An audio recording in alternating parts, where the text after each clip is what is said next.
और वो सब याद किया जो लक्ष्य ने उससे कहा था। हालांकि लक्ष्य ने अभिनव से ज्यादा कुछ नहीं मांगा था, लेकिन रह रहकर अभिनव के जहन में लक्ष्य के परिवार का ख्याल आ रहा था। अगर आज अभिनव का परिवार जिंदा होता तो वो किसी भी हद तक जाकर अपने परिवार को बचाता।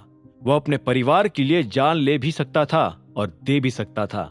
साथ ही अभिनव ये भी समझने की कोशिश कर रहा था कि आखिर अरबाज ने लक्ष्य के परिवार को कहाँ छुपा रखा होगा। भले ही लक्ष्य सामने से अभिनव से ये बात नहीं कहेगा, फिर भी अभिनव चाहता था कि वो लक्ष्य के परिवार को ढूंढे और उन्हें महफूज करे।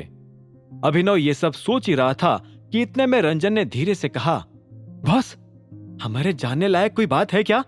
अभिनव ने रंजन और डॉन को देखा और उसके चेहरे पर एक छोटी सी मुस्कान आ गई थी।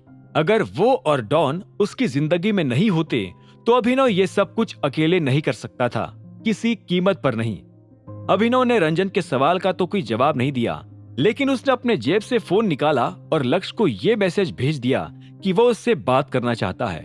डॉन और रंजन चुपचाप बस अभिनव को देखते जा रहे थे। उनमें से किसी ने ये नहीं पूछा कि अभिनव किसे और क्या मैसेज भेज रहा था। उन्हें अभिनव पर अपने आप से ज्यादा भरोसा था। हमारा काम हो गया, हम जाए क्या? इतने में डॉन ने अभिनव से पूछा। अभिनव ने कहा, अभी नहीं। जैसे ही अभिनव ने इतना कहा, वैसे ही अभिनव का फोन बज उठा। ये लक्ष्य का फोन था।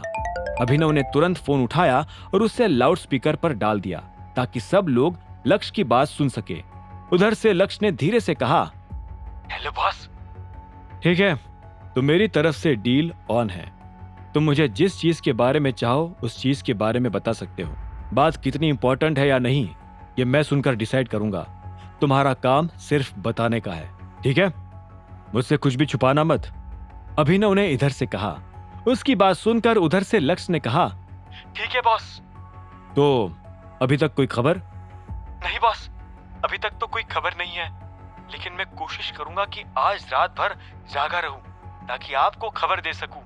वैसे अरबाज जी अभी तक वापस नहीं आए हैं। उधर से लक्ष्य ने कहा तो इधर से अभिनव ने कहा, मैं जानता हूं, मैं तुम्हें यह बताना चाहता हूं कि तुम रात बेरात कभी भी मुझे कॉल कर सकते हो और मैं भी तुम्हारी लोकेशन जानने के लिए तुम्हें कभी भी कॉल कर सकता हूं।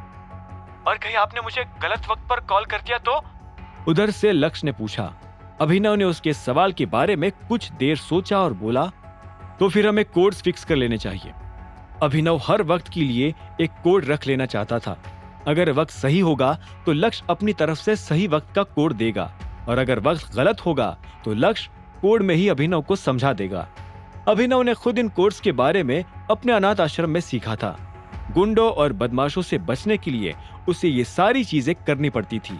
उसकी जिंदगी उसकी तरफ मुश्किलों पर मुश्किलें फेंकती जा रही थी, लेकिन अभिनव भी उससे बचने के लिए कुछ ना कुछ करता ही जा रहा था। अभिनव ने लक्ष्य से कहा, अगर मैं तुम्हें गलत वक्त पर फोन करूंगा तो तुम मुझे एक्स भेज देना। अगर तुम किसी भारी मुसीबत में हो तो मुझे वाई भेज देना। और अगर अभिनव अपना अगला कोड बताने से पहले थोड़ा सा झिझका और फिर आखिर में बोला, अगर तुम्हें इस बात का कोई अंदाजा ना हो कि तुम कहाँ हो तो मुझे जेड भेज देना। बात समझ में आई? हाँ सर, कोर्स काफी इजी है, लेकिन फिलहाल मुझे जाना होगा, लक्ष्य ने अचानक से कहा। अभिनव ने भी हाँ में सिर हिलाया और आखिर में बोला, इससे पहले कि तुम जाओ मैं तुमसे एक सवाल पूछना चाहता हूँ। क्या तुम अरबाज की दी हुई जगह पर रुकते हो या तुम सब अपने अपने घर पर जाते हो? नहीं, हमें कहीं भी जाना अलाउड नहीं है। यहाँ से कोई भी आदमी कभी भी बाहर नहीं निकल सकता। इसी तरह से तो अरबाज ने मुझे मेरे परिवार से दूर किया था। अभिनव ने जैसे ही लक्ष्य के मुंह से परिवार का नाम सुना तो उसे लगा कि लक्ष्य उसके परिवार के बारे में बात कर रहा है। ऐसे में अभिनव ने एक गहरी सांस ली और बोला, तुम चिंता मत करो लक्ष्य, मैं तुम्हारे परिवार को ढूंढ कर रहूंगा। ये मेरा तुमसे वादा रहा। मैं उन्हें तुम्हारे सामने लाकर खड़ा करूंगा और वो भी जिंदा। आगे की कहानी जानने के लिए देखें अगला एपिसोड सिर्फ पॉकेट एफएम के यूट्यूब चैनल पर और द रिटर्न ऑफ टाइगर के सारे एपिसोड्स को सुनने के लिए डिस्क्रिप्शन में दी लिंक से डाउनलोड करें पॉकेट एफएम ऐप।